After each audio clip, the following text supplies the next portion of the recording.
Hello, everybody. Thank you so much for coming on down. Today, we're going to be doing an interview with my buddy Casper. Casper, how are you doing today?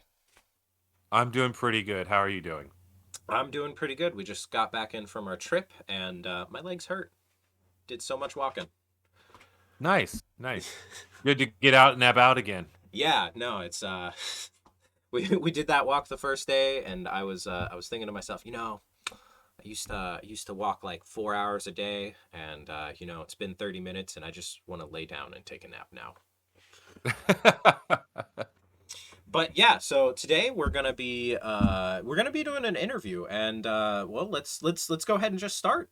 What am I interviewing you for? Why are you well, here? back on September 11th, I published and released my book called Casper: Suburban Scumbag, and so I'm here hopping on and promoting the book. Uh, Maybe discuss a little bit about it and your take on it. I believe the pre-show we were talking, and you said you read a little bit of it. Where exactly are you at right now? So I'm currently on page 75. It's not a massive book. It's a good size. I think 138 pages total is what I just skipped to the back for. That's about what is this? Chapter 7. Yeah, chapter 7. And I'm about to finish chapter 7. Okay. Yeah. So that's going to be what? That's New Jersey Couch? Yeah, yeah, precisely. You just got the New Jersey couch in. Right, right, right. So, funny thing about this book, it's a compilation of a lot of the stories that I've told over the years about my early 20s. The book's about my drug addiction, where it began, where it started, and how it kind of all ended. It kind of spans the beginning of my life. And Jersey Couch is one of those stories. Actually, I used to tell a version of it in stand up down in the Tower District here in Fresno, Oh, and I actually expanded that bit into the story, giving it a little more detail, kind of shaping it a little bit. But most of the stories in the book, with the exception of one or two, I've actually told uh, cocktail parties on stage, in some capacity at another over the years. And kind of how I got into all of this is I typically write science fiction, and I was telling my wife one of the stories, and she's like, "Well, why don't you do one of your Casper stories? Why don't you write one of your Casper stories?" So I made a list, and the next thing I know, 4 months later, here's the book. yeah, it's yeah. I've been reading it, and a lot of them I would call it almost a comical autobiography so far. There's quite a few ones that just absolutely tickled me. The, and if you don't mind, if I list my favorite so far, I think it's got to Okay. be right up there in the beginning, where you were yeah where you and your friend walked in with the fanny packs or butt bags, as you like to call them, and just like started just no question of the morality of the situation. You were only, what was it, 8 or 7 or something, and just like, Yeah, I think I was 9 years old at the time, yep, and I hadn't quite figured out. You look to a 5-year old, a 6, 7-year old, and they do something, right? And you go, "Why would you do that?" And their response is typically, "I don't know. It was something to do." yeah, Um, and so yeah, the fanny pack and going to the store and stealing candy and toys and cigarettes at 9, there was no conscious decision of what right and wrong was. It was just I wanted candy, I wanted toys, and I was going to take them. yep. Yeah, the one of the reasons that tickled me so much was because I did the exact same thing, but like right next to my dad with a candy bar, and it did not end well. And so Right, right, so it was right. after that I never stole in front of my dad again. Right. Right. Well, see, that's the lesson learned, right? Just don't do it in front of your dad. Exactly. But yeah, dude, so many of these stories have like such, at the very least, some level of relatability to them, right? Like, I haven't been through the exact same situations, but I'm sure everybody's had like a low light patio experience where you're just hanging out with 3 or 4 people, and that's just like, I believe, how did you put it in the book? It's like one of the most magical experiences that you can go through is just hanging out late into the night with some people that you met the other day or have been friends for a while. Right, right. Well, it's kind of my go-to for how I like to hang out with people, you know? Hmm. I'm not at my age, I don't really go out to bars. It'd be really inappropriate for me to go to clubs. Um, and my and I learned this, I think I was 25 or 26 when I kind of realized that that scene, although fun, wasn't really what I enjoyed doing. What I enjoyed doing was actually just hanging out on a patio with a case of beer or a bottle of liquor, fresh pack of smokes, and just going back and forth and chatting with people throughout the night till the sun came up. Hmm. There's really is no more magical experiences than the bullshit tales you tell at 3 or 4 in the morning, you know? Yeah, and this so far that this entire book has reeked of the same nostalgia that I go through for that kind of era in my life. I think that era just kind of came up to a close for me. Unfortunately, the but Right. who knows about the future, but I definitely have the same nostalgia for that, and I definitely think that that has become my preferred method of hanging out with people as well. Just like clubs and bars, they just are always blasting music, and you lean over to the person next to you. You're like, "So how's your day?" What? Exactly. If you don't mind, I could read the paragraph real fast to the Yeah, listener. absolutely. I think that was a great paragraph that actually made me set the book down for a second, kind of think about it, and be like, "Yeah, you know what? Yeah." So this is the end of chapter 3 on page 30. This evening would be the jig for my preferred form of late night inebriation. Oh, sure, I like a big party or a club from time to time, but nothing beats just chilling with a friend or lover all night, talking the night away, working your way through a bottle. There are insights that can only be conjured through hushed tones between the hours of 2 and 4 a.m. on a patio surrounded by a summer breeze formed from the release of the previous day's warmth from the earth's crust. All things become magical and anything possible.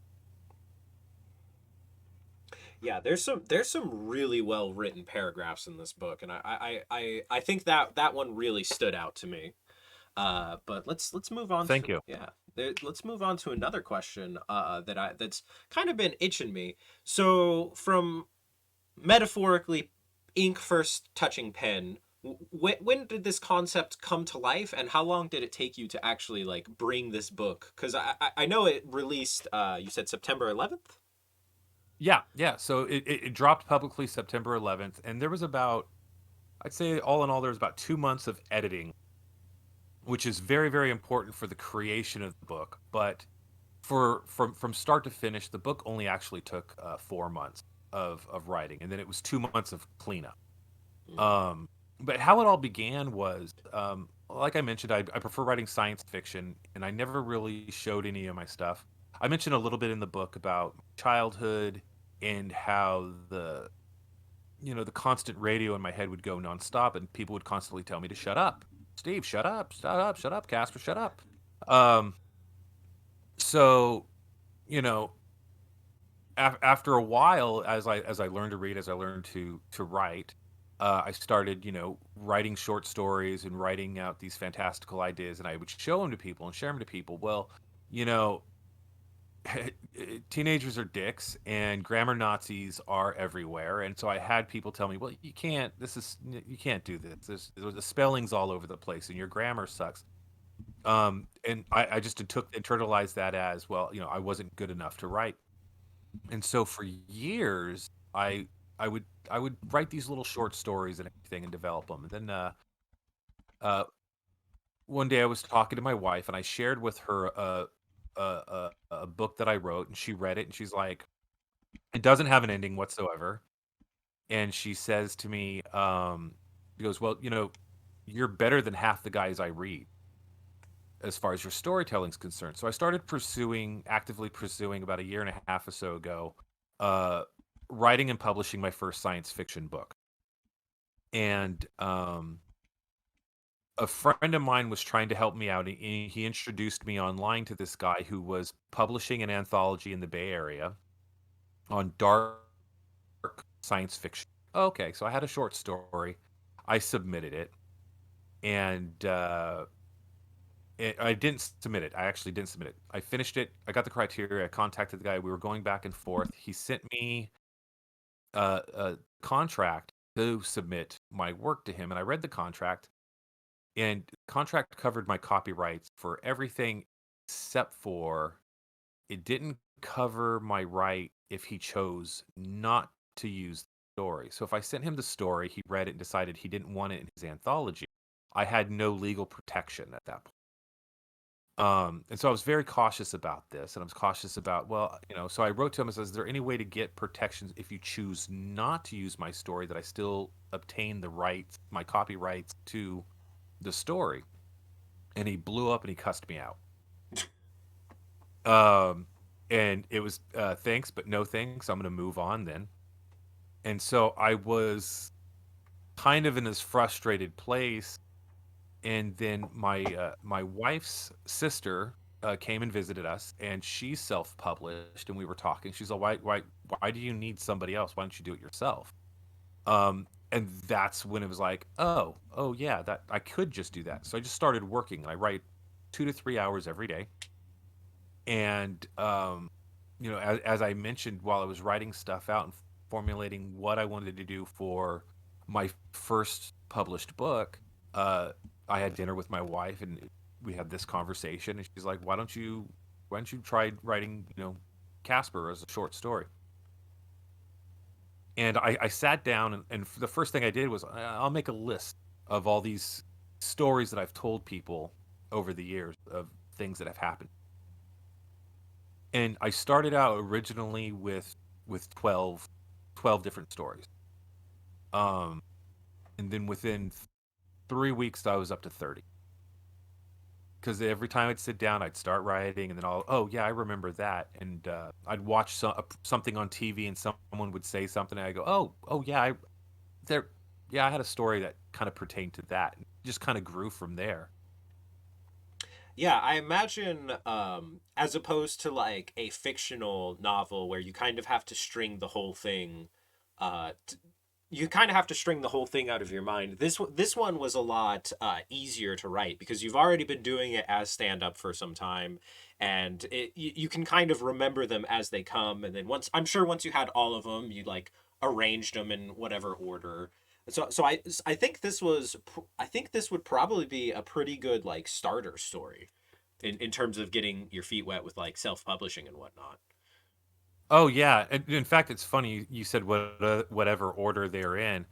Originally, I had the order of themes. Everything was thematic, starting with cigarettes, drinking, pot, violence, Mhm. um, social situations. I had grouped the stories into these themes, and my developing editor read it and goes, "It's really confusing to do it that way because you're jumping back and forth.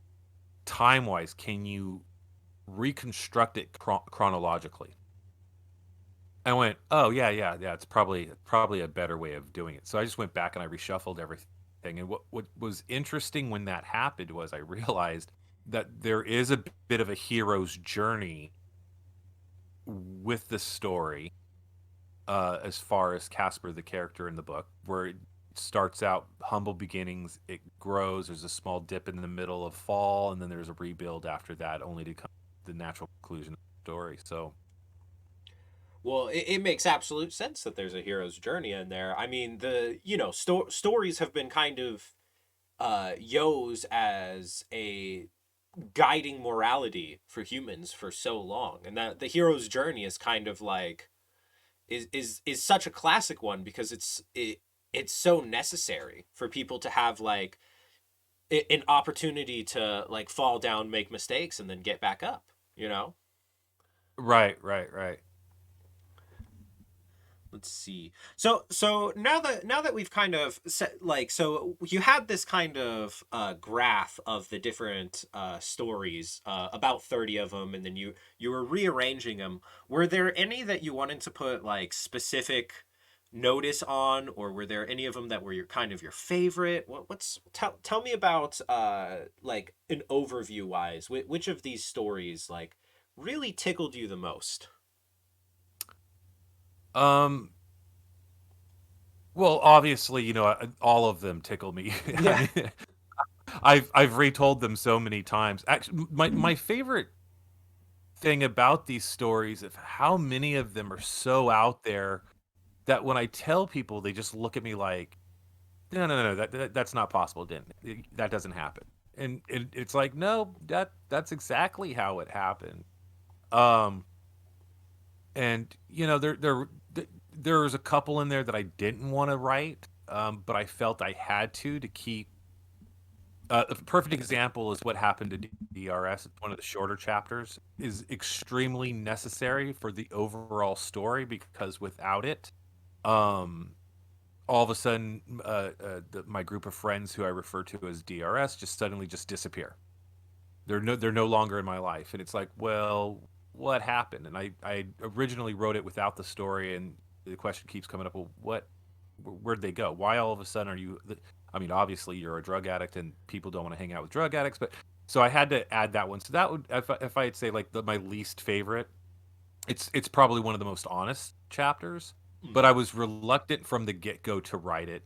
Um, but as far as my favorite goes, just honestly, I think one of my favorite chapters was. I don't want to spoil anything. You're gonna get to it in a couple of chapters. Mhm. Where I get so high, I think my friends are trying to kill me. Um, and it's because something that happens when you take amphetamines, you suffer from an amphetamine psychosis. What this means is that you've been up for so long, your brain starts playing tricks on you, like hallucinations, like if you were to take LSD or shrooms. Mhm. And in the story, I've been up way longer than any person should have, and I started to hallucinate. And one of the things that I hallucinated was I thought I was in a plot. My friends had plotted to kill me. Watching too much Shakespeare, man. Right, right, right, right. No, but yeah, that would definitely be a scary point. But when it's happening. But I'm sure in hindsight, that's just absolutely It's hil- hilarious. it's hilarious in hindsight. At the time, I was terrified. Hmm. At the time, I couldn't.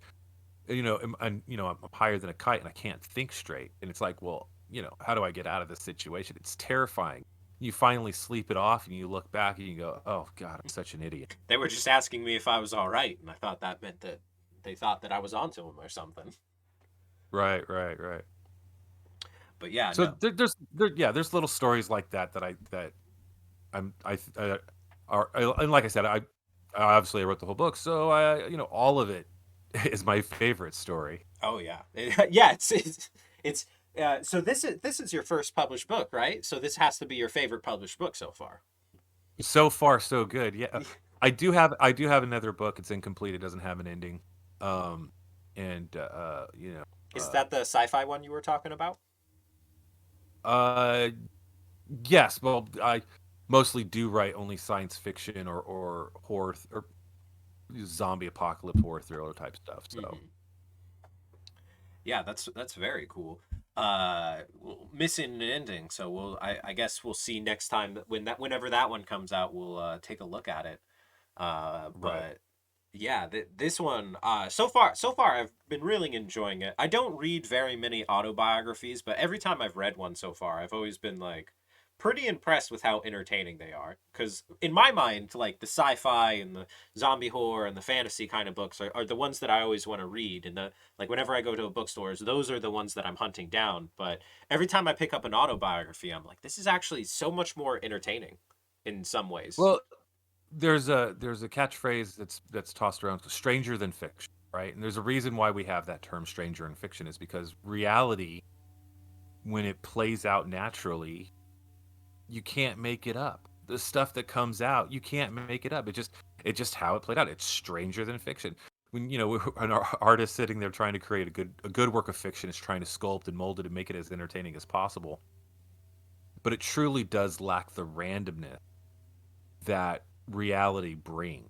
And the randomness is always brings something strange and marvelous in its own right. Yeah.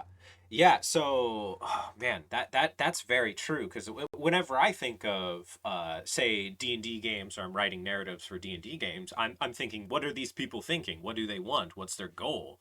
And that's just not how it goes in reality sometimes, right?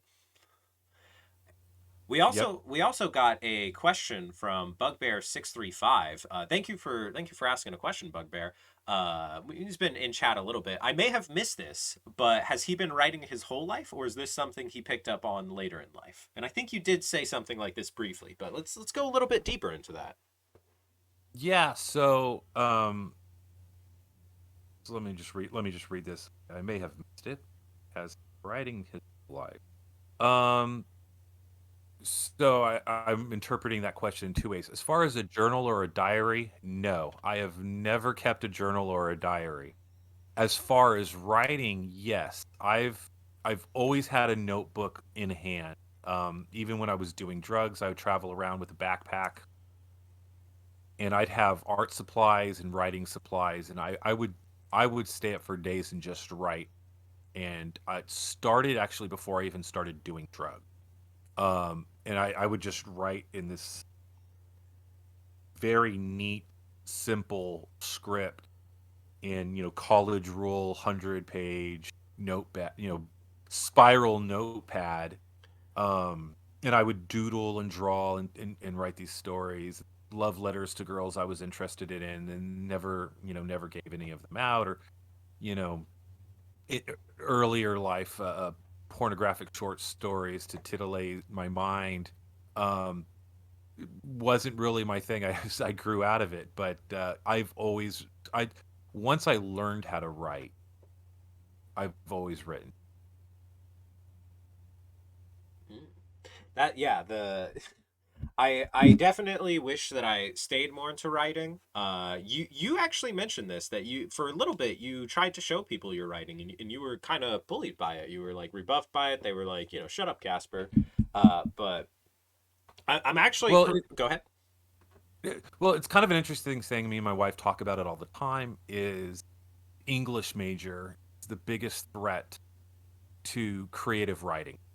Mm. Um, there is a large pretentious group that wants grammar not to change, and grammar in writing and literature, it's an art form like anything else. It's not a natural tool. It is not something anyone is born with. It is that we are taught, and it is a creative endeavor in its entirety, and it's supposed to be rough and guttural. But we do have an army, especially in the United States, that believe that literature has to be perfect, and they try to snuff out imperfections every chance they get.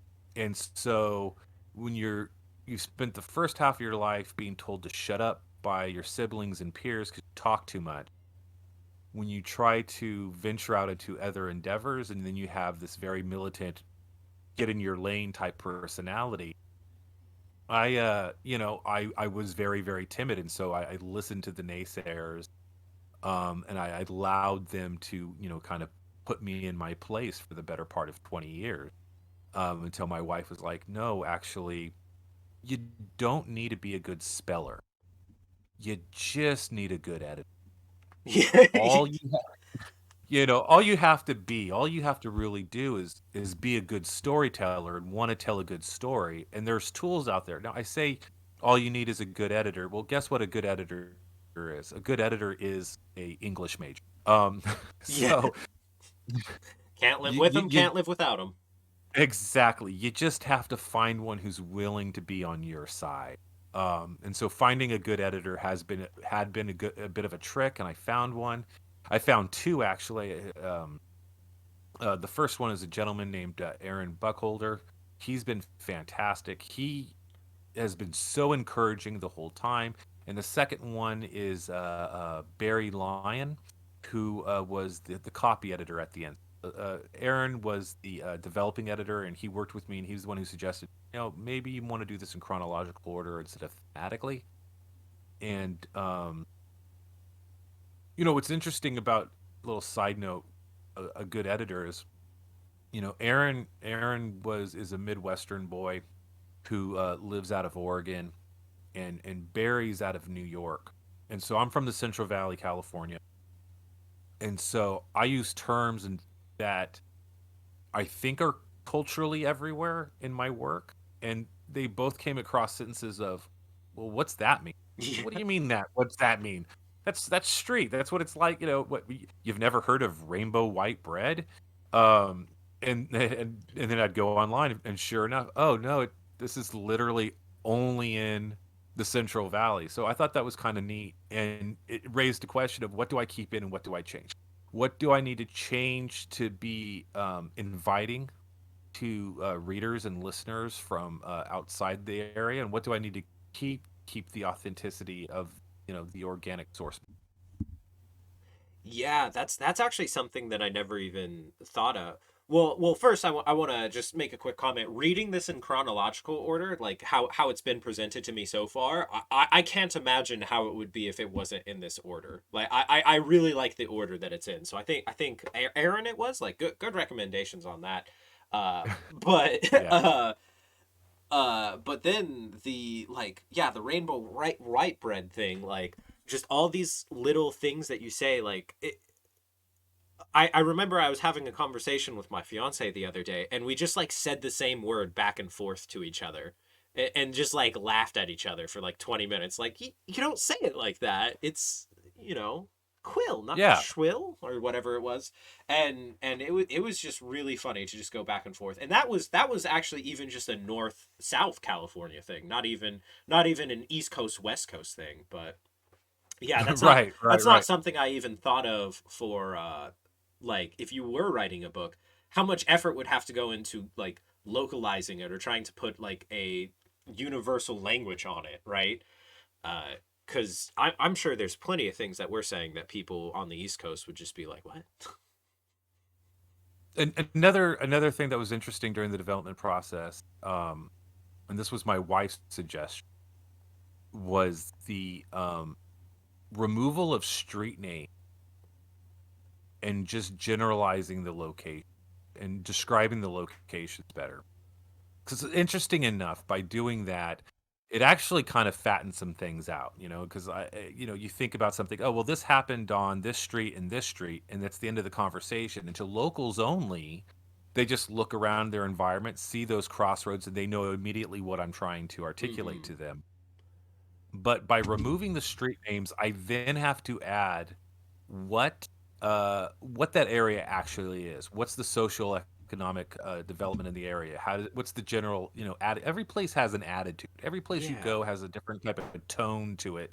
And, most of my locales, almost all of my locales have a suburban middle class America feeling to it, and a spectrum and a sliding degree of what each of those areas kind of feel like. Snarky in some areas, and some of it's very well to do. But just by doing that, I was able to open up. So anyone could read this story and go, oh, well, I know where that is in my town. My town has something just like that. Oh, I know where a shopping center like that is in my home. You know what I'm saying? Mm-hmm. Like, in the New Jersey stories, one of the reoccurring themes I bring up is you know all over the United States, everyone's the same. Every city, no matter what anybody says, all cities are broken down the way a Sim City created. Shows us how it's done. Right? Yeah. You have an industrial section, a commercial section, and a residential section. All of these three mechanics are the backbone of every town and city in this country. And what changes from city to city is the people. It's not the city, it's the people Mm-hmm. themselves. But at the end of the day, we all have this basic framework of people be people. We're all trying to get from point A to point B in whatever our own story is. So that's kind of been a interesting journey, kind of to express that and go down the road and talk about how we're all really the same. We are all really dealing with the same stuff in just different locations and trying to tell these stories in a way that's like, yeah, even though I'm in the Central Valley, someone in the Midwest or the South or even, in up on the East Coast will have similar experiences and similar stories to what I went through.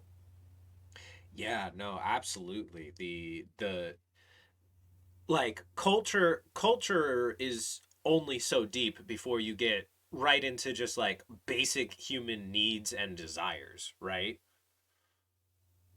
Right.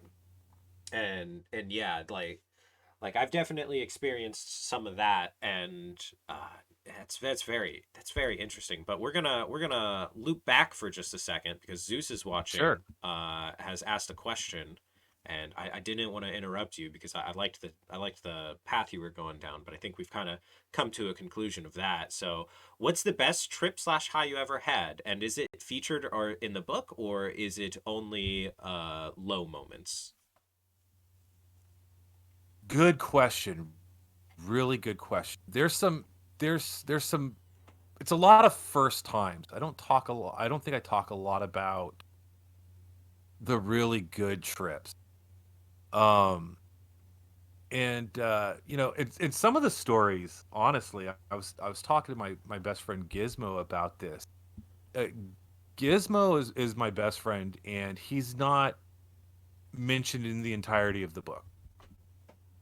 And we had adventures together that, in and of itself, could fill its own book. In fact, I've talked to him about it and a couple other friends, and a lot of us are talking about a sequel that's more of an anthology with their stories and everything. And but Gizmo's not in the book because I didn't feel it was appropriate to write it without him sitting right next to me. And currently, he lives on the East Coast, um, and they're his stories, and you know, so there was a dialogue that there's a lot of stories that I didn't add in. We There was this night that we took a bunch of acid and we created this book called Factology, in which we had a stack of papers in front of us. It was me, Gizmo, a girl and her boyfriend, and another girl. So there was five of us, and we had techno blaring on the PS1. Tells you how far back this is. Um, we had techno blaring on the PS1. A little side note, is going to be off track. So the PlayStation 1, when it first came out, had this feature where you put a music CD on it, and I think you press select another button, and it went to a VJ kind of simulator where you can change the shapes and colors on the screen to the rhythm of the music and how you like press the button. So if you're doing drugs and you have a Oh PS1, that's shit. just a really fun tool to have. And so that was up and running, and someone was over there playing with that, and we had these stacks of paper, and Gizmo came up with the idea of everyone take a sheet of paper and draw or write something. You could write or draw anything. And he set a timer for like 15 to 30 seconds. And every time the timer went off, you would hand the paper to the person to your right and then receive a paper from the person on the left. And Oh you would look shit. at what they did and you would add or write upon that. The timer would go off and you did it again. And then after like a minute or so, he gathered up all those papers and he handed out new sheets of papers and we did it all over again until at the very end it was all done. We stapled it and he called it Factology. Just this random collage of psychedelic trips and hallucinations and catchphrases and little cartoons, and it was just it wasn't it wasn't exceptional in any stretch of the imagination. It was preschool, maybe kindergarten at best. Um, and but you know, it was just one of these experiences. It was just a hell of a good night. It was also the first night that I ever played Tony Hawk Pro Skater. That's you know what, dude? That fucking game. That yeah. Anyway, continue. Sorry. And yeah, and it was actually just the demo version. And the guy's house we were at, he actually gave it to us to play to occupy our time, so he could take his girlfriend in the back and fuck her. And he's all, I'll be back in an hour. Tell me what your high score is. So my first time playing Tony Hawk Pro Skater, higher than a kite on acid. And I'm like, this is the pre-manual days, so I really didn't quite figure out how to link tricks and stuff, and I'm tripping balls. I think my highest score was like, I think I broke the demo's 30,000 high score was the target, right? Mhm. And then this guy comes out and he's, oh, what's the highest? I was like 32,000. He goes, okay, check this out. He sits down And then he proceeds to get 2 million points right in front of me, showing us how to like link everything. It was like, oh shit. So Yeah. that was a good trip. That was a hell of a night. I took shrooms over by a lake one time. That was a great trip. But as far as a lot of those really really good highs are concerned, um, they lacked any drama or any crazy. Um, Factology. Yeah, that's a couple of paragraphs. It doesn't add anything to the story, so stuff like that was left out. Mostly, it was just the exciting stuff and stories about first time doing stuff. I don't think there's actually a lot of low stories in there until closer towards the end. Yeah, one thing that I want to mention real quick from just that I actually learned this on a podcast. So funnily enough that we're doing podcasts right now, uh there is something called okay, so essentially people who take either mushrooms or LSD, there for mushrooms we're going to talk about specifically, but hallucinogens as a broader thing. For mushrooms, there's about an 80% chance that you have, I think it's a 70% chance that you have a good trip, a 10% chance that it's a pretty neutral trip, and a 20% chance that it's actively like a bad experience.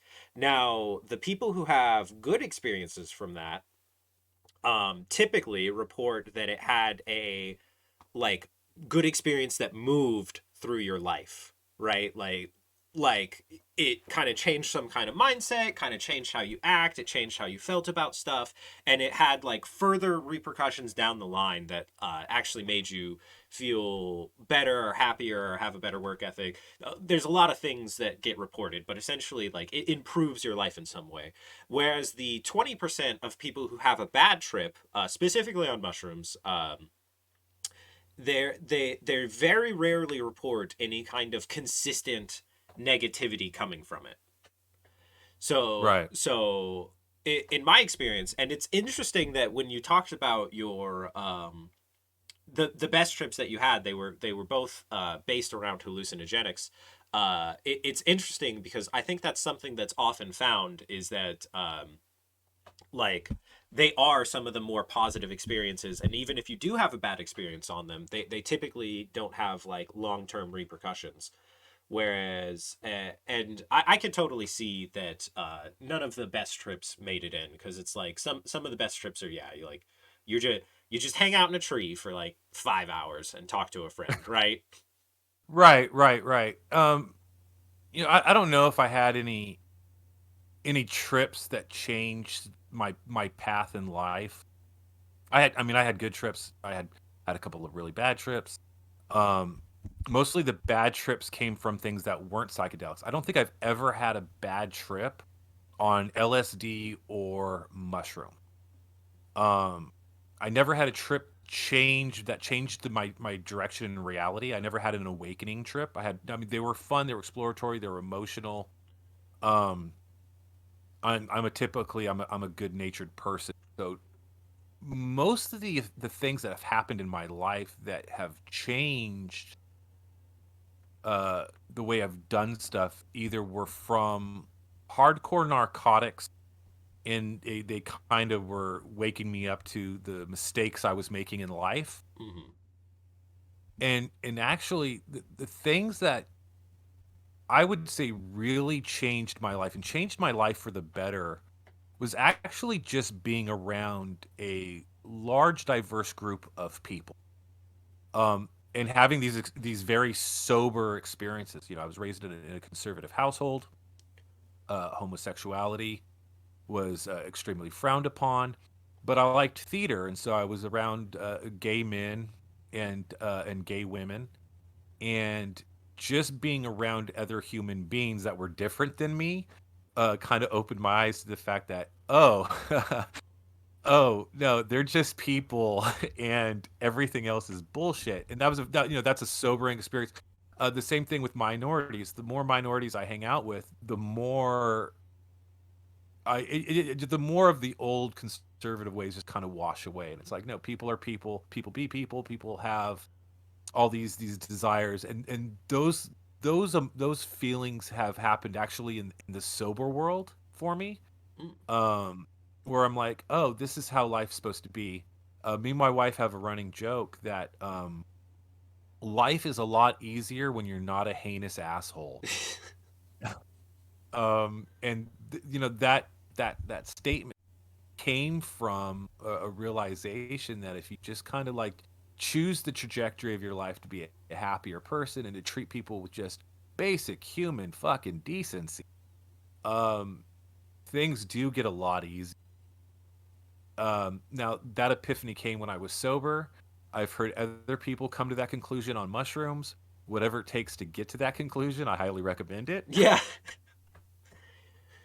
Oh yeah, you were talking about in the book you were so real quick, yeah, so that conclusion had to come to me in a different way because you were talking about how you didn't like fighting in that book.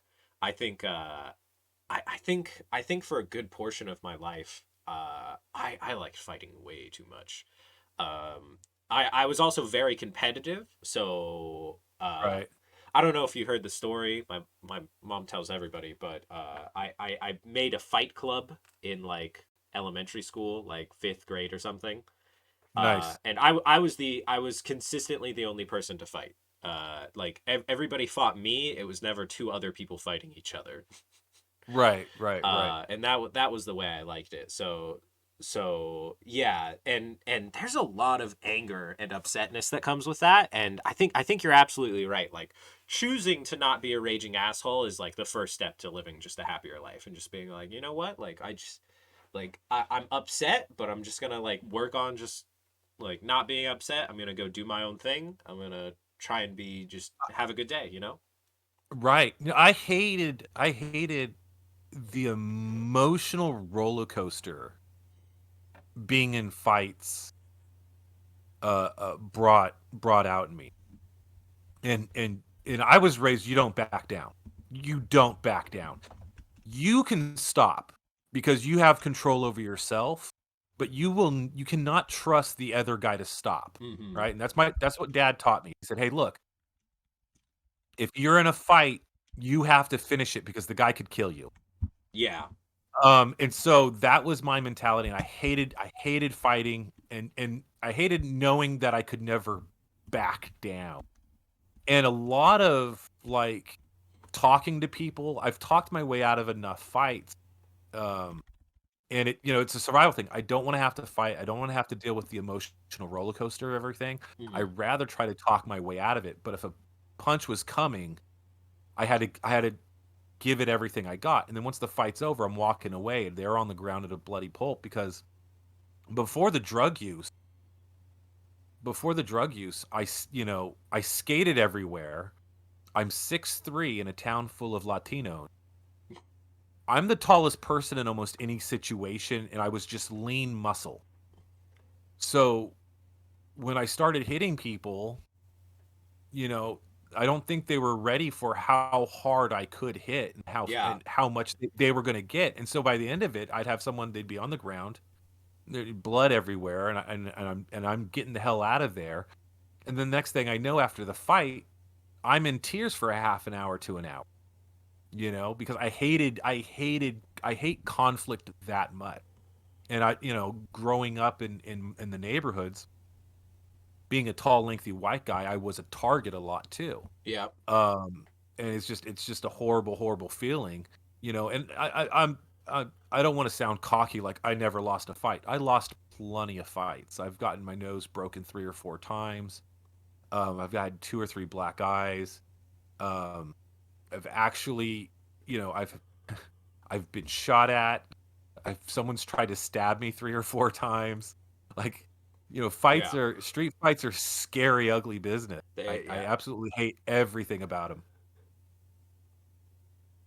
No, I absolutely agree. Street fights, like I didn't realize it when I was like in elementary school starting fights, but then you get into high school and people actually show up ready for a fight with like, a chain or a Right. belt or a knife or the one time there was a gun, that's when I decided maybe I should stop picking fights with random people actually. Yeah, yeah, yeah. No, the ease of access to guns in our country kind of. Yeah. you know, Time to yeah. But real quick, we're gonna yeah, do another question. Do sure. you still name drop locations in your book from time to time? Because Tower District is not the same as it was 20 years ago. Folsom Street is not the same as even 10 years ago. And this is actually gonna kind of segue into another question that I had. What do you think is different today? I mean, there's so much stuff that has changed. Like I believe on the back of your book, yeah.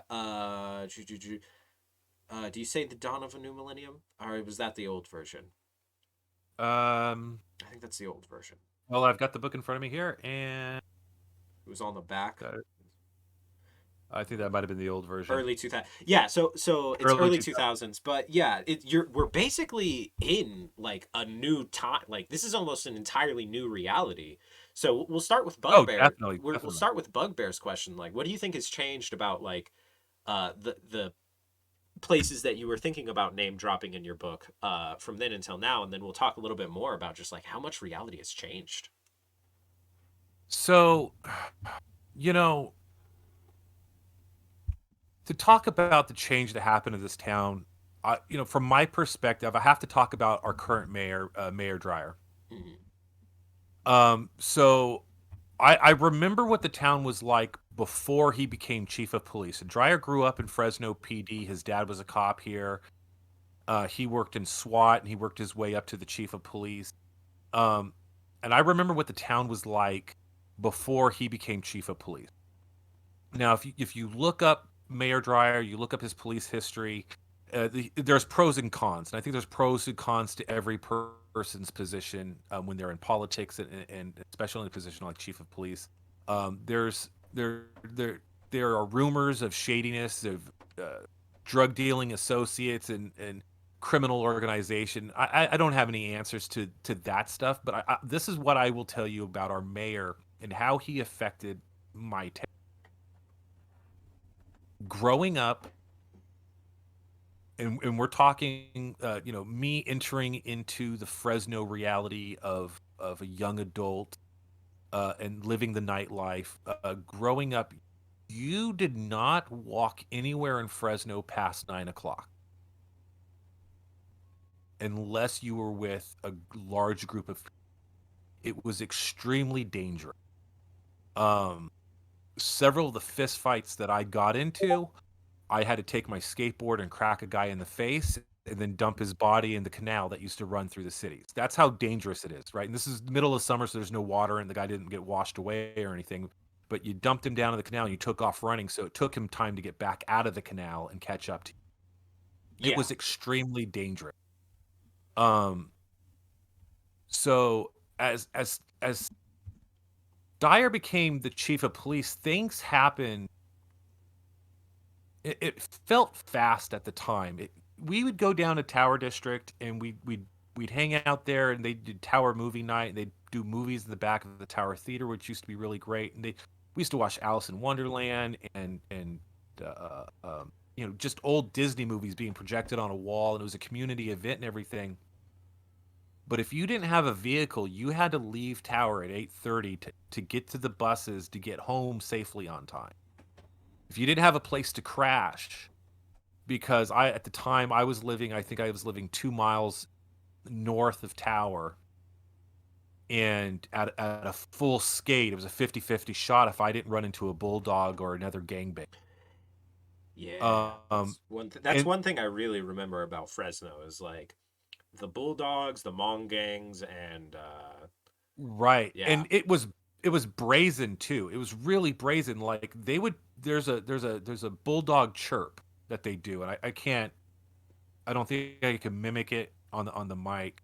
I can hear it in my head, but I don't know if I can mimic it. There's a bulldog chirp, and you'd be like, back then everyone would be hanging out at malls, or you'd stop by a mall to get something, and you'd hear someone chirp at you, and you'd look, and if you weren't fast enough, they'd roll up on you and start swinging.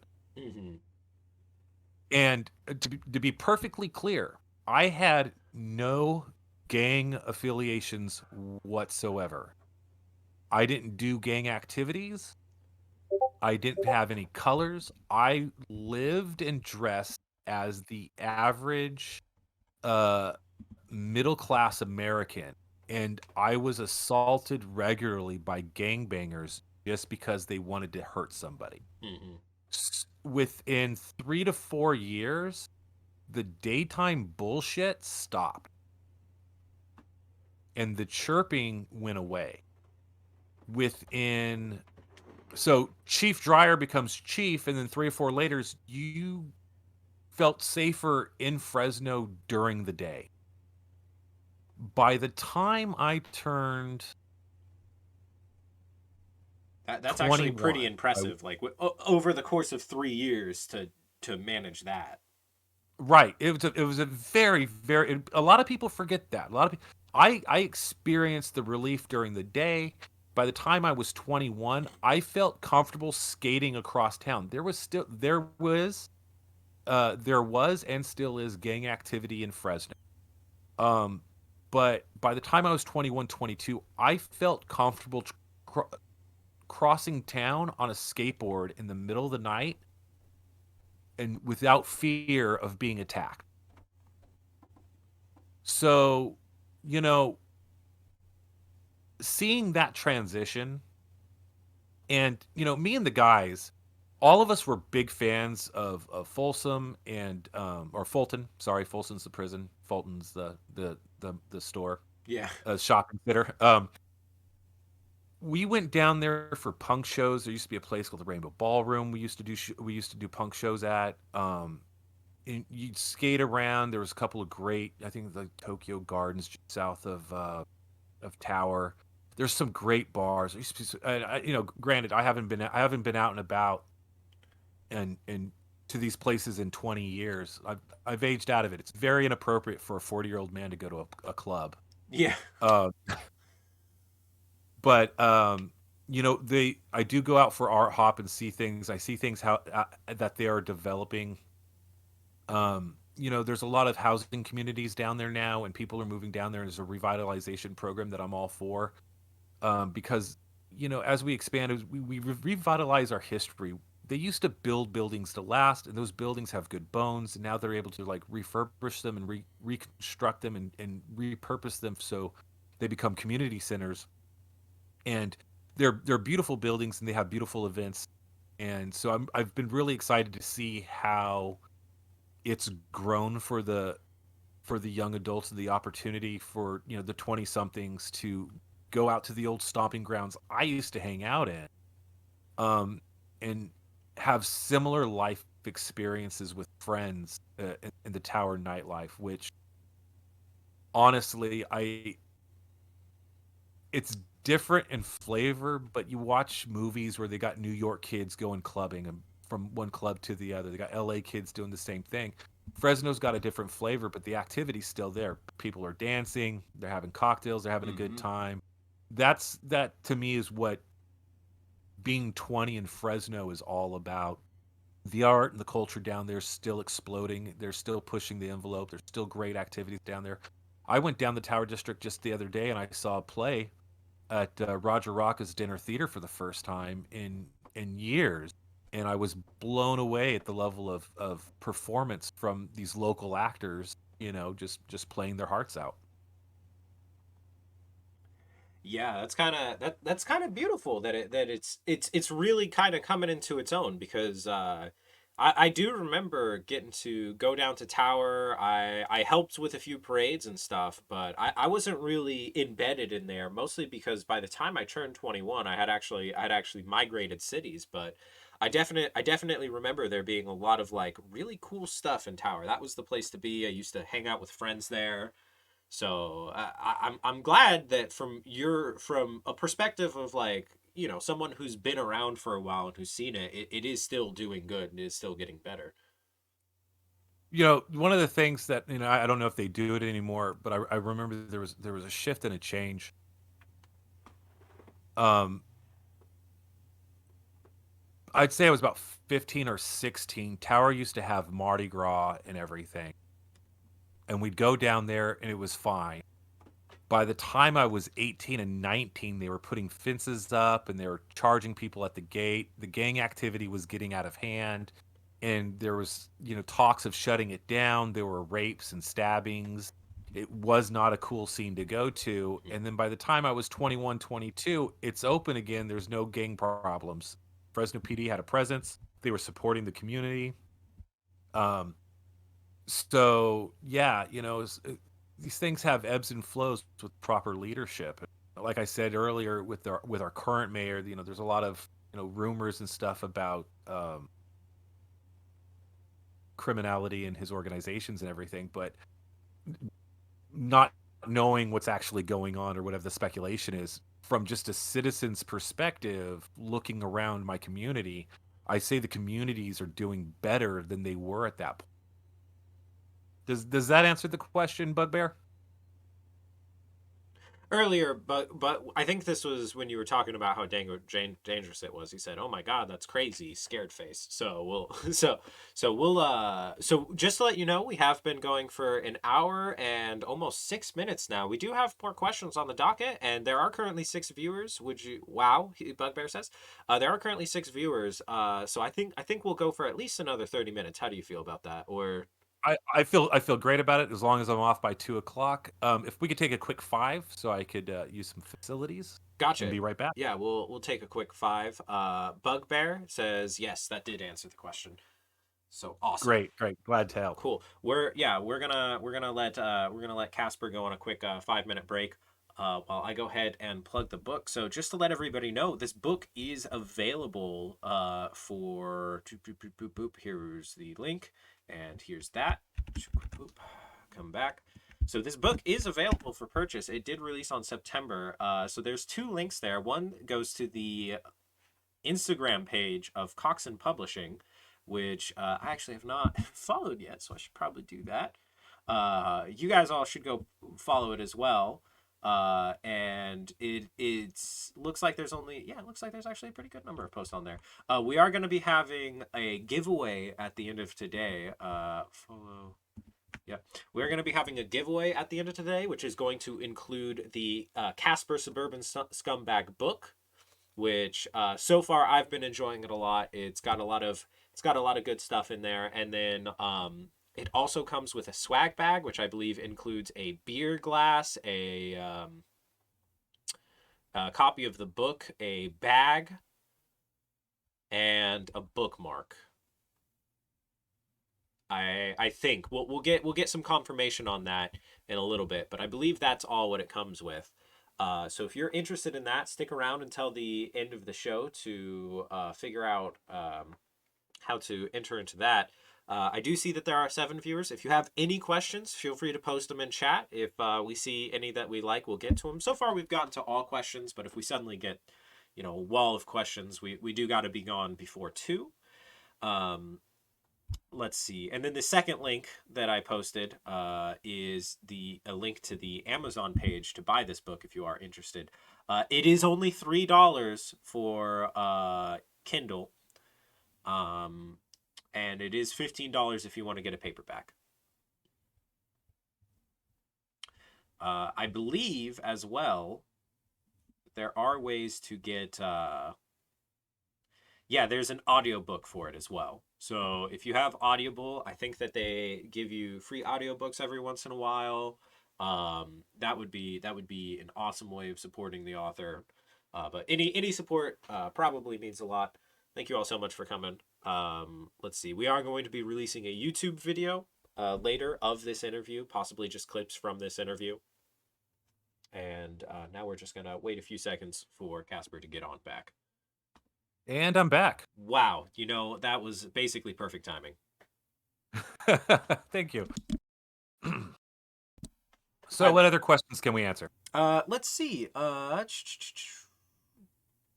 Okay, so this is kind of a good one to wrap up the official interview questions, I think. What do you want people to take away from this book? Like a feeling? What kind of morale do you want people to take away from this book? Like if this entire book had to be summed up in a paragraph or two for how it made a person feel or what they thought, what do you think? And obviously it varies from person to person, but what do you think would be a good general one in your opinion? Well, shit, I hope they think it's funny. Yeah, that's I mean, I'm very fortunate in my recovery, um, and in my general outlook in life, and I have some insight into my personal recovery and the things that I've gone through and with my experiences and everything. But this isn't a self-help book. This isn't going to teach you how to overcome those demons or whatever you're fighting or working with. It's just a story. It's just stories about my life and what I experienced, and I hope I keep telling people, oh, I hope you're entertained. Hope you're entertained. At the least, I hope you walk away going, holy shit. Um, but the purpose of the majority of it was just to make people laugh and kind of see the ridiculousness of what drug abuse can get to, because I don't know anybody who does drugs, who did drugs, who survived drug abuse, who doesn't have a wild story that happened to him once. A lot of what we hear about with Hollywood, with recovered drug addicts and their stories, there's wild stories, but they didn't have the wild stories because they were famous. They had the wild stories because they were on drugs. So, if anyone could pull anything, I just hope they're entertained and like, yeah, that's a crazy fucking ride. Yeah. All right. Well, let's see. Yeah. So if I could just plug the book real fast and where Yeah. everyone can get it. While you were gone, I went ahead and plugged the book, but let's have you go ahead and plug the book as well. Boop boop. That's the Instagram and Amazon that I just went ahead and posted in the chat. Go ahead and talk. Yeah, so you can get the book on the ebook version. You can get it on Amazon through Kindle. It's on Google Books. I'm still working to get it on iTunes Books. You buy a softcover book through Amazon, and you can do the audiobook on Audible and iTunes. And the Audible book is actually read by Abel T. Fletcher himself. And let's see here. We do have a website coming soon. It's actually in production right now. And at the end of the show, I'll be giving a promo code to the first 3 people to email me for a free copy of a signed copy of Casper Suburban Scumbag, along with some swag that we'll be putting in the book as well. And for those of you who don't know what swag is, it's a baggie with a bunch of cool things in it. Uh, Inside the U.S., it's a baggie. Anyone outside the U.S., it will only be a bookmarker. Ah. Unfortunately, we'll be giving them away for free, and so when it goes into international waters, the cost I can't cover. As an independent publisher, I can't cover international costs No, yeah, too that's greatly totally at this fair. time. Yeah. Yeah. But if someone's interested in the book outside of the country, and they're the first to email me with the promo code, I will make all the best efforts to get them that book. Okay, so just to go over it real quick, the way to Bugbear just bought the book. Uh, let's see. Thank you, Bugbear. Thank you so much, Bugbear. So just to go over it real quick, the way to get the swag bag and the book is to email you a promo code that we're going to be posting in at the very end of this stream, right? That is correct. The very end of the stream, I'll be dropping the promo code, and the first 3 listeners to email me the code with contact information, I will send them a free signed copy of the book with some swag. Very nice. So we also got a question from Dumb Tanuki. Was it a struggle to recall certain memories since a number of substances do affect memories? So that is actually one of my natural talents. If you could say it's the shittiest of superpowers, really. I I don't black out from drinking, and I remember everything I do while fucked up. So after recovery, let's rephrase that. After I quit using for years, I would have hard time sleeping. I'd have because I didn't forget anything. I remembered so much detail. It was all there. So it was easy to create, the stories of the funny experiences, but the horrifying stuff kept me up. and it took a long time to get to a place of acceptance to be able to sleep through the night. I think when I would say 2.5 years after I quit using, I had nightmares 3 or 4 times a week of just reliving stuff over and over past years. So some things were hard to write about, not because I didn't remember them clearly, but because I remembered them too clearly. Um, Particularly, it's smells, and there's something that I tell people. It's interesting about recovering from amphetamines in Fresno is every spring we have the Blossom Trail and it's celebrated, and there, people from actually internationally come to Fresno to hike this trail, and it's just a grove of trees down a paved path with these beautiful blossoms everywhere from all these different types of trees getting ready to bear fruit. And during this time, the town is covered in the scent of all these trees that are blooming. Well, the scent smells exactly like amphetamines taste when you smoke them. So I have friends who call them the stink blossoms because of the stench. So every spring, I get bombarded with the smell of amphetamine. And every spring, I feel the monkey climb back up my back. So, yeah, some stuff was hard to write, but mostly it was hard from an emotional point. It wasn't hard from a memory.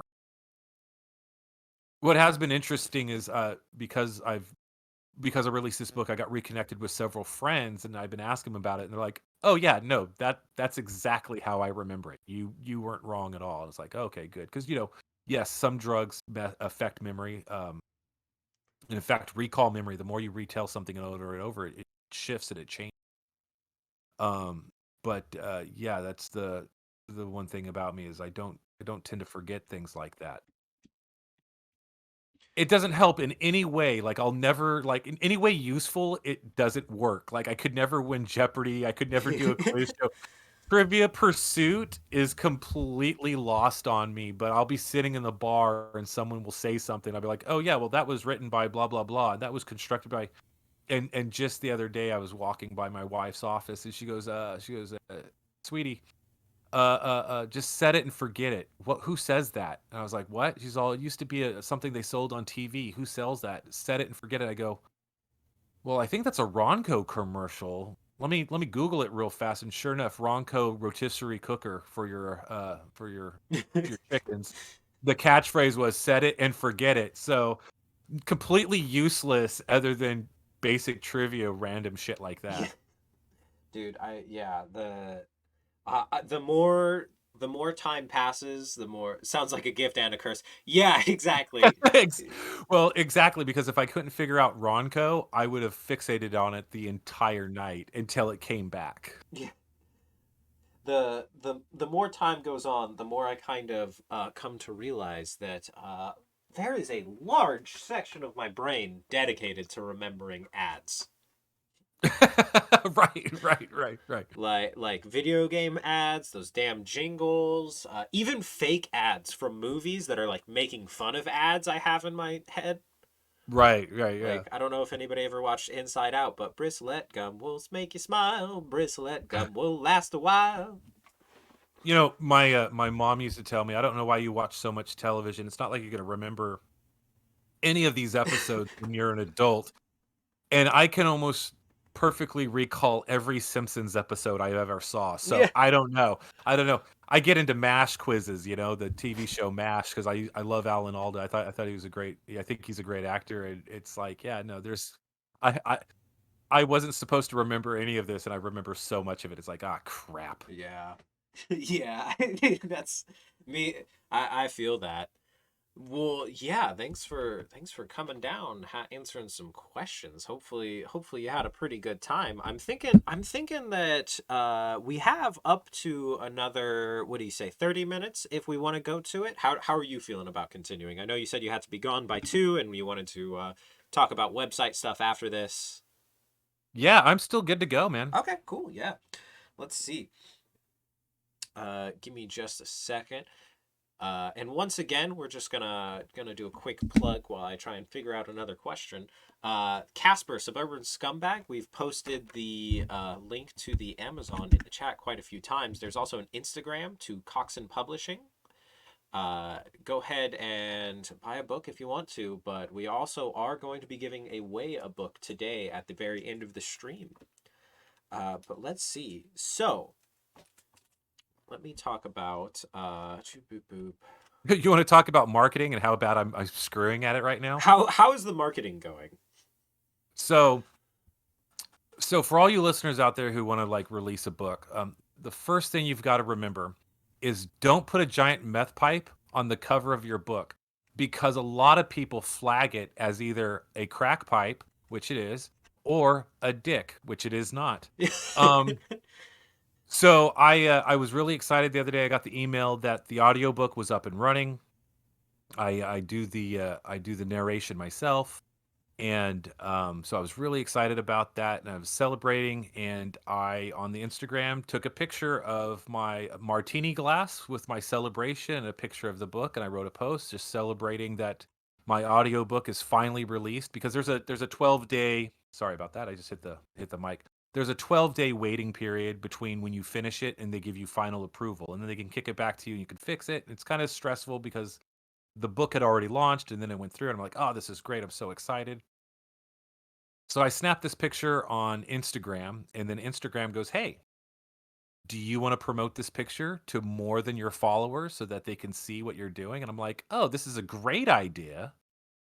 So I go ahead and I boost the promotion. I send in my credit card information. I'm all excited about this. I send it out, and they're like, all right, for review. About 30 minutes later, I get a message from Instagram. I am now banned from promoting anything on Instagram for violating their promotion rules, and I have no idea what I did. Oh boy. Oh And that boy.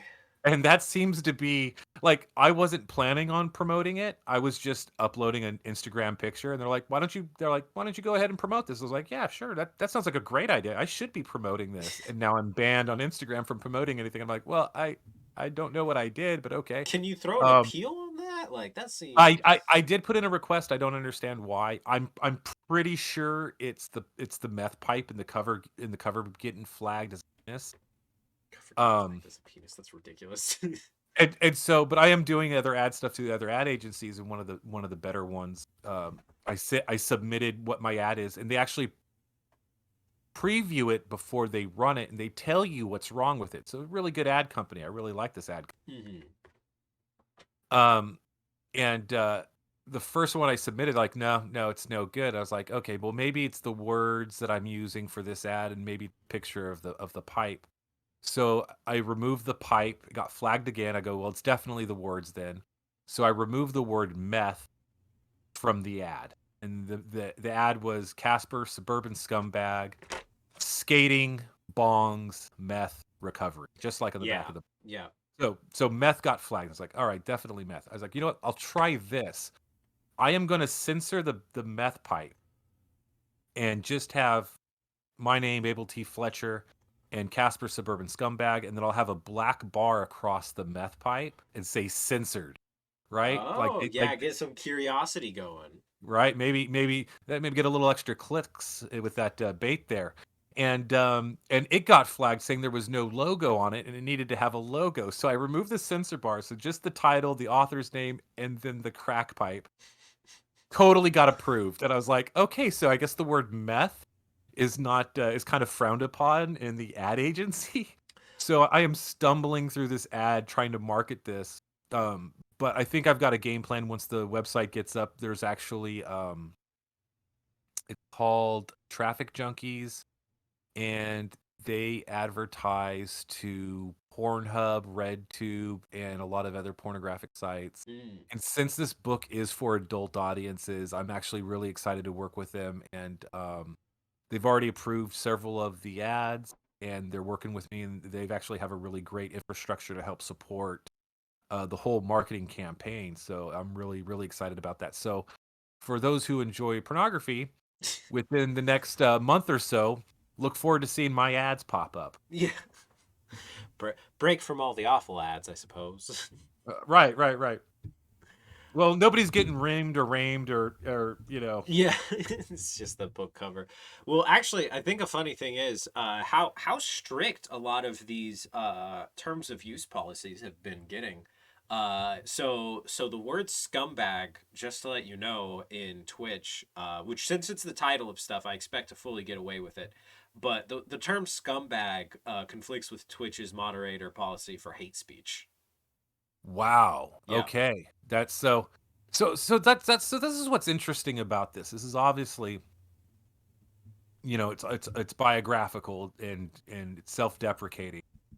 And the censorship that's coming down on all this stuff is very fascinating to um because there are no laws protecting free speech through corporation. Hmm. So they're well within their rights to censor what they want. Um but this really hinders communication. After I wrote the book, I started reading. When you're writing a book, let me backtrack this a little bit. When you're writing a book, you're rewriting and rereading stuff so much that the hobby of reading kind of slows down a little. Yeah. So as soon as I was done with the rewriting and everything, I was excitedly going out and I'm looking for books to read again. And I currently discovered an author called Charles Bukowski, who became famous back in the '70s, and he's a very guttural approach to his writing. It's he writes about abject poverty um, in America and the culture.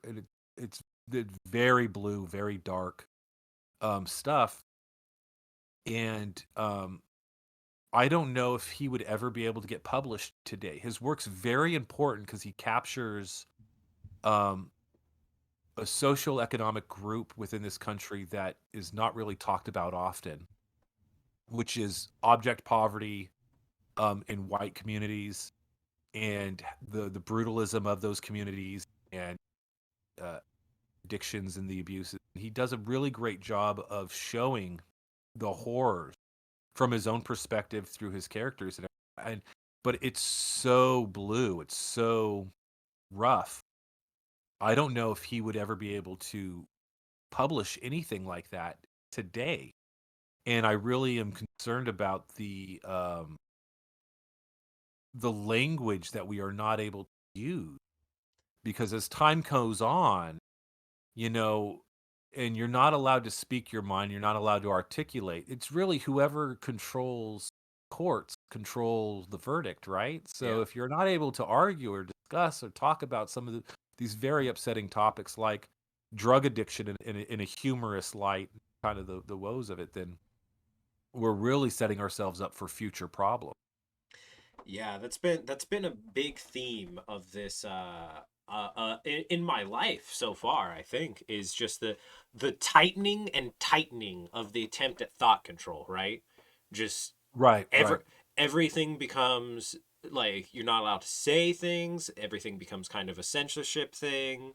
Deplatforming people is the primary way of attacking people now, right? Yeah. Well, let me just show you like case in point. Excuse me. In the book, I talk about the DARE program in the 1980s, Yep. started by Nancy Reagan and the Just Say No program. Um, and there's a lot of propaganda and hyperbole about it and everything like that. When I was finally introduced to drugs, um, we didn't talk about drugs in my household, Hmm. right? Drugs, just say no. Drugs were bad. Don't do drugs. But we didn't talk about what they were, how they affected you, what the outcome was. I had friends growing up who grew in lower economic standing from where I was, who drugs were a harsh reality growing up, and so by the time they were young adults, they wanted nothing to do with it because the conversation of what they actually were and what they did to people was very prevalent in their lives, and they knew to stay away. We didn't have those conversations in my household. It was a blanket, don't do it. Hmm. Okay, well, the trajectory of the book starts out with a cigarette. Well, back in the '80s, everyone still smoked. So don't smoke. But, you get a cigarette and you're like, but this feels good. Why shouldn't I do it? Everyone else is doing it. There's no conversation of why you shouldn't smoke. The next thing is a beer. Okay. You have a beer. You get a nice buzz on it. well, you shouldn't drink because, you'll become an alcoholic. But nobody ever talks about what being an alcoholic is like. Nobody ever talks about what being a meth head was like. Hmm. They were self-censoring. The project, the objective of the DARE programs and the education of the youth back in the 80s and the 90s was, don't go into too much detail explaining what it is. Just tell them it was bad and that abstinence is for the best. And in similar ways, that was the very conservative approach with sex. Yeah, with sex, it's same situation, right? People who are just told abstinence, abstinence, abstinence, don't think about it, don't talk about it, they actually are at higher risk for pregnancy than people who grew up on farms and, saw what animals did, like the horse gets another horse pregnant and they're like, "Oh, those are the consequences of sex. Better not do it." Exactly. So by censoring the conversation, by preventing actual dialogue, and by not explaining about what the pitfalls of these actions are, and I'm not saying sex is bad, but ignorant sex, stupid sex is dangerous. Yeah. I love sex. I was a horny little bastard when I was 20. But what I benefited from was with my sexual exploration as a young adult was I grew up coming of age post AIDS. So, and I hung out in places with a strong left-leaning liberal homosexual community who wanted to talk about sex and safe sex. So I grew up going, oh yeah, condoms are really important. Hmm. Birth control is really important. So there was a dialogue. So as it turns out, I never had any kids outside of wedlock because I practiced safe sex. I was educated in sex by the gay community of the Tower District, and it damn near saved my life. You know Um, what? I think that's actually where I got my education as well, which is kind of fucking hilarious because it, they really, literally like have like seminars. They like rented out like a progressive church and had like a bunch of different places where they're like, oh, these are oh, dude, that's so weird that that's like a commonality is like they are still doing their best to actually educate, you know? so they didn't even have seminars back then. I would literally be walking down the street, and someone would come up to me and give me a package with a chocolate chip grandma cookie Hmm. and a condom in a Ziploc baggie with a little note talking about safe sex, and it would randomly happen. In school, we talked about sex all the time. We talked about sexual intercourse, sexual exploration, um, and not just in sex ed, but generally amongst ourselves, what was bullshit, what was real, what was working, what didn't work. So when it came time, for my heterosexual experience to happen with women, it came from a place where it's like, okay, well, before that we can even begin, do we have a condom? Yeah. Right? Okay. Are you on birth control? Great. You're on birth control, and I have a condom. So now we can actually engage in a next level. And it created a open dialogue between us, and that dialogue and expectation of what sex was does not translate to my drug use because nobody talked about drugs. So each time I did a drug, I was exploring, I was experimenting. There were still no pitfalls. When meth hit Fresno, and it's always been around in some form or another, whether they call it speed or crystal or whatever, but when meth hit my age group, we didn't have meth heads walking the street. I was at the beginning of all that first initial wave of amphetamines that swept the United States back in the late 90s, early 2000s. So we didn't have junkies walking down the street. Crackheads were an inner city problem. It was not a middle class American problem. Hmm. If you were a junkie, you were downtown. And junkies were heroin addicts and crack addicts, and it was just those two drugs. And I had, even then, I experimented with morphine and crack, which really didn't do anything for me because it wasn't the drugs that I liked. Um, but going into those first time experiences, there was a very strong realization of when you do this, you are going to end up being a junkie on the street. By that time, I was doing so much meth and everything, it didn't really matter. Hmm. Um, but you didn't have meth junkies in the late 90s like you do today. And so not having the open dialogue, censoring the conversation actually led to more problems. And if we see this happening on social media and all these platforms where we say, well, you can't say this because we consider it offensive, we consider it hate speech. And let's be perfectly clear, there are some words that are not okay. There's words in the book that I use that I will never use today as an adult. Yeah. And but because we're now censoring off of uh, just emotion and not Yeah, just absolute reaction censoring, right? right. Like I understand hate speech. I want everyone to feel comfortable at the table. I want everyone to be able to come to the table. I want everyone to be able to talk and express themselves. But just saying a simple word like scumbag might hurt someone's feelings. Well, okay, yes. I know it's a hurtful word, which is why I use it to self-deprecate myself. But it shouldn't be so bad that it censors us from having the greater conversation, which is I had a fucked up experience. It's kind of funny, but hopefully you'll read what happened to me and go, shit, I don't want anything like that ever happening to me. Hmm. Well, you see, what's interesting about what you said with meth, how there was no meth heads walking the street. So I actually had that. So I actually stayed completely away from meth. But what was new and exciting when I was growing up was the pill amphetamines. The prescription pills, and there weren't Right, there right. weren't as many there. It was very not obvious when somebody was like spun out on that. So that's what my friend group really got into. What, because like cocaine was already proven bad, speed was already proven bad. We already know there's people who do heroin who are like absolutely having an awful time. But like the pills were the new thing, kind of similar story to you, where it was like that was the one that we were ignorant on, and we were like, well, it's a prescription pill. How bad could it be? A doctor would give Right. it to you. Right.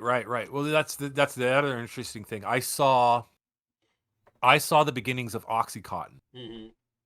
and I didn't realize how bad it was. So my friend had OxyContin, and he gave me 2 or 3 pills, and we're drinking and partying, and I took them, and I just got itchy, and I didn't like it. I was like, yeah, I don't really feel high. I just feel drunk, and I'm scratching, and I'm scratching. I don't think my chemical makeup metabolizes opioids very well. Yeah, what's the there's a term called medicinal determinism, which is essentially like people think that like everybody who takes heroin feels the same way on heroin, but it's actually each drug affects people very differently. From like cigarettes to alcohol to weed to oxycontin to like all of them affect people differently. Right. It really is a crapshoot. It's a roulette rule of what's going to happen Hmm. when you take it for the first time. And I think I took OxyContin one more time after that, and I was like, this is garbage. Whatever. Give me some, give me some meth, give me some uppers, give me some shrooms, give me some acid, anything. Hey man, give me some Molly. That'd be fun. I used to love taking ecstasy.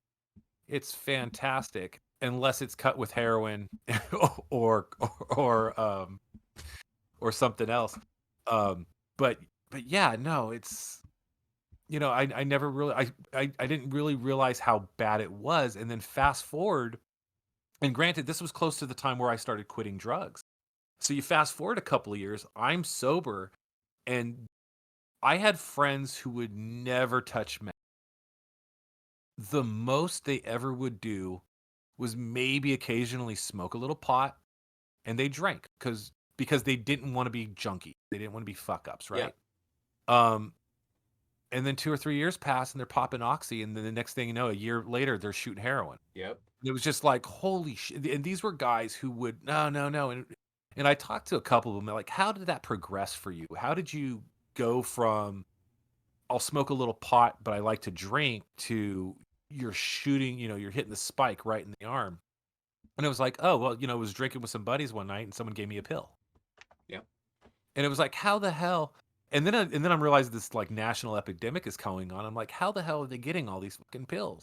Because let me tell you, at 2000 and 2001, the number one selling drug in the United States was MDMA, ecstasy. Yep. Motorola's were the best, and just shout out to the Motorola family who made Motorola MDMA. That was fantastic.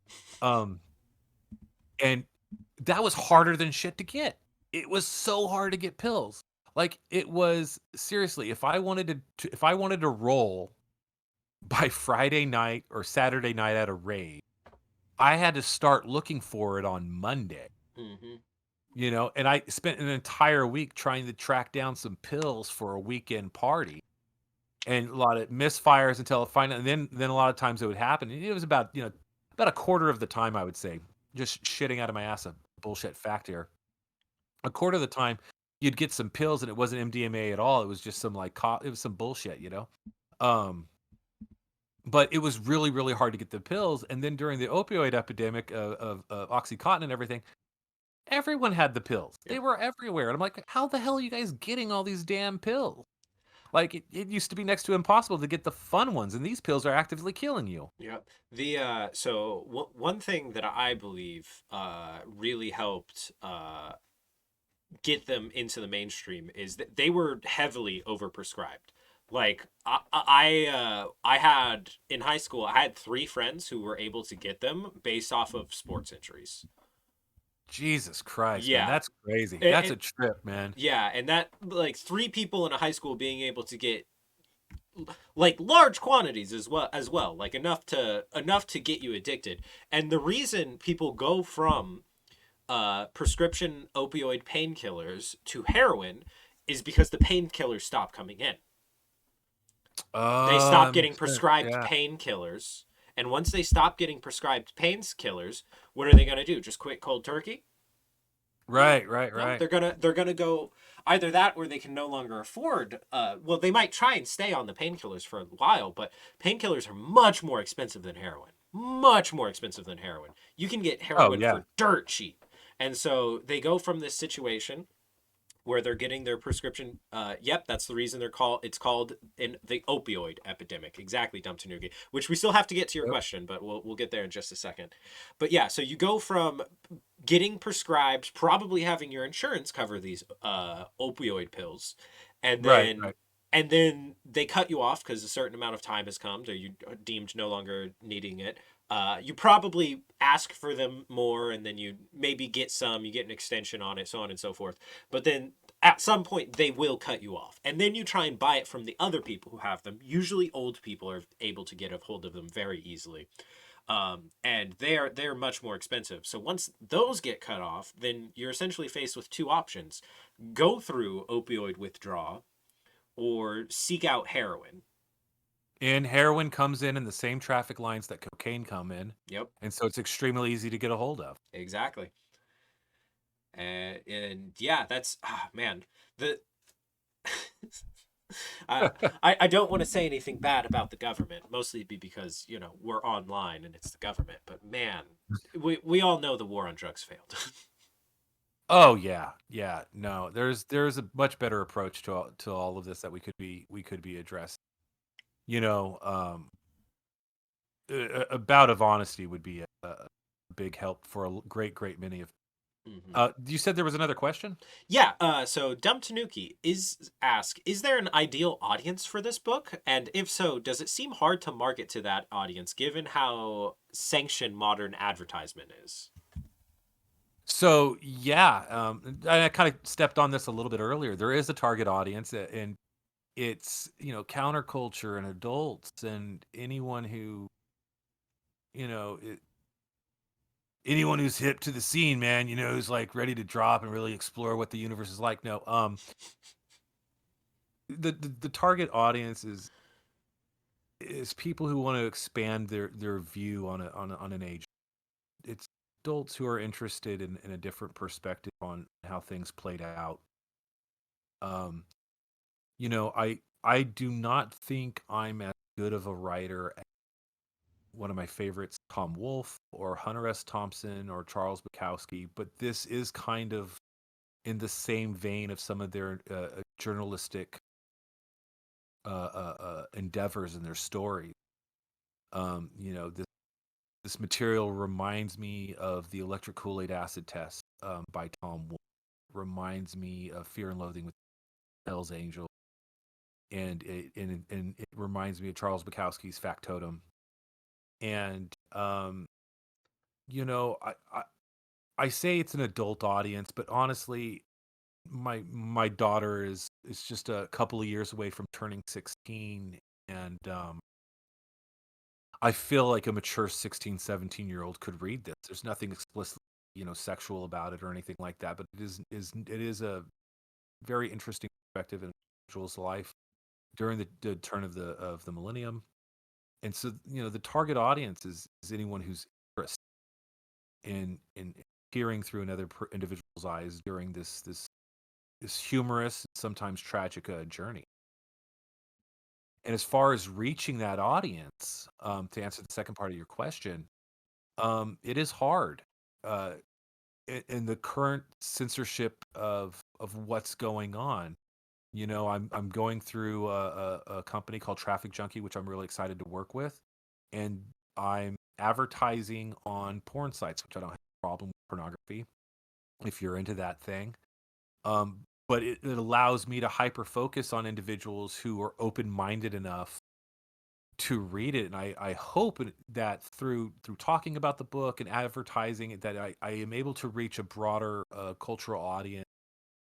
If people find out that it's okay to look at the cover, your eyes won't melt out, and you won't start using drugs just from seeing an artistic rendition of a crack pipe, that maybe there's something inside that we can actually talk about, countries, communities, individuals, one to expand our view of what living life in this great nation of ours is like.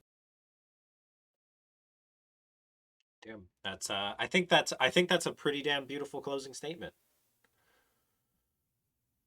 Thank you. It took me an hour and a half to get there, but Yeah. Well, hey, we had to do the opening statement and then the middle statement and the chapter 2 statement. Anyway, we got there eventually. But yeah, I think that's where we're gonna probably cut it off in terms of the interview. If anybody has any last minute questions, we'll try and answer them quick. But I think we're gonna call it there. so That's two been. things. Go Two ahead. things. I want to wrap up. Yeah, First no, off, go ahead. I want to thank everyone who's watched all the way through, who came in, popped in. I want to thank everybody for their questions. I really appreciate these were great, really great questions, and I was really excited to get the audience participation. So thank you all for popping in and sticking with it. The promotion code is Gizmo, Gizmo, and if you email me at Coxon Publishing, that's CoxonPublising at gmail.com. The first three people to email me, I will send them a free signed copy of the book along with some swag. And again, I really appreciate everyone's participation, and thank you very much. Awesome. Well, I think that was a very good interview. Go ahead and send me the promo code and your address. I'll post it into the Twitch chat so that they have the ability to so that they get to see it as well. And then we'll go ahead and download this and throw it up on YouTube as well. So if you need a second, thank you. What's the email again? Yeah, Bugbear, you've been awesome. Thanks for coming on down today. Thank you. What was the email again? That was, I believe it was coxonpublishing at gmail.com. Oh, there we go. I just sent you one right there. Perfect. I'm going to go ahead and post it into Yeah. Twitch chat for everybody to have easy access to. I'm also going to go ahead and once again, we have the, where is it? Announcements. Yep, here we go. I have the Amazon link and the Instagram link to Cox Publishing and their books. I'm actually looking through their Instagram right now, and it's pretty good photography, especially on that martini with the Casper. That could be used as like some promotion material right there. I like that one. Well, I thought so too, but apparently it violates promotion. Yeah, So yeah. Illegal. Get out of here. All right. Thank you all so much for coming. I hope you had an absolutely wonderful afternoon. You now have the, again, that is Gizmo at coxonpublishing at gmail.com. You can get a swag bag and a book. We're going to be going ahead and taking off now. closing remarks, Casper? Just I really appreciate everyone turning up and for my very first interview, and your guys' questions have been so great. I'm actually going to go back and look at the questions and hopefully prepare better answers for the future. Yeah. Well, it's our first interview. I'm sure you've got plenty more books coming along that we will we'll get some more interview reps in. Thank you very much. All right. All right, that's going to be us for today. Peace out.